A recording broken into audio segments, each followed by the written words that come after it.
Hi everybody. So during those active God days, we wrapped up our magnetism unit. So if you're still kind of having trouble with magnetism and you didn't try out those things from the active God days, you have those posted in Classroom, so make sure to go in there, check those out. I have all the keys for everything posted, so watch those videos. And yeah, so with that wrapping up, what we're going to do is start preparing for this AP test. So we're going to start doing some review.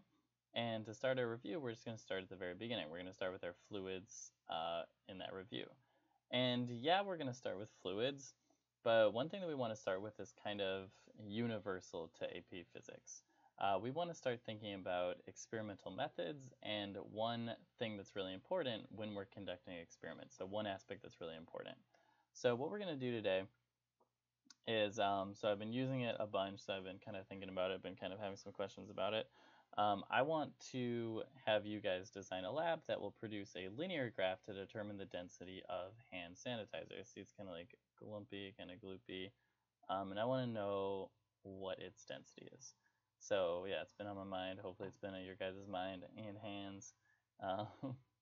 And yeah, really the main aspect in here is linear graph. So this is going to be kind of a 2-day thing. So day one is going to be thinking about linear graphs and kind of practicing how can we take data that may not inherently be linear and turn it into linear data. So that's going to be what part one, day one, is going to look like. And then day two, tomorrow, or not, yeah, tomorrow, is going to be more actually how do you do this experiment, how can you gather data for it, and what do you think? So what we're going to look at today is I kind of introduce the hand sanitizer problem. I'll get a little bit more into it. We're going to look at linearizing data.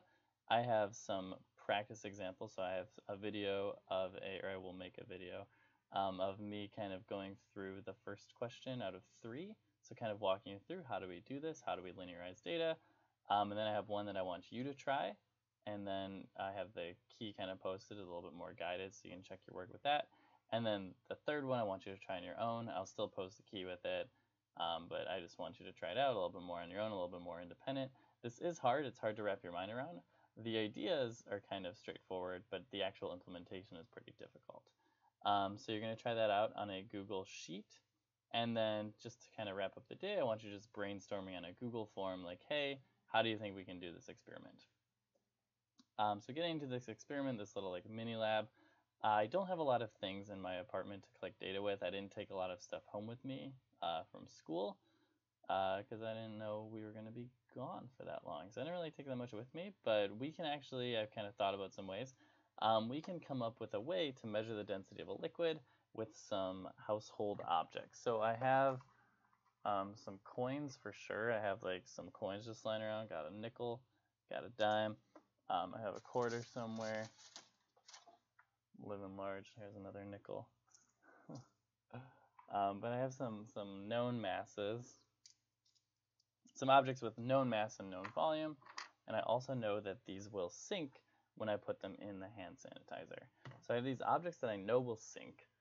I have a ruler that is over here. I don't need to show you that I have a ruler. And then I can use a stopwatch on my phone. So we don't really have too many things, but I have objects that I know will sink. Known volume, known mass. I can look them up online. I know the year of the coins, and I know what kind of coins they are. And what I really want to know is the density of this hand sanitizer. So I want to figure that out. So what we want to do to start off with, like I said, is talk about linearizing data. How can we do this, and what actually is linearizing data, and why. So that'll happen in the next video. So head on over to the next video about linearizing data, and I will see you there.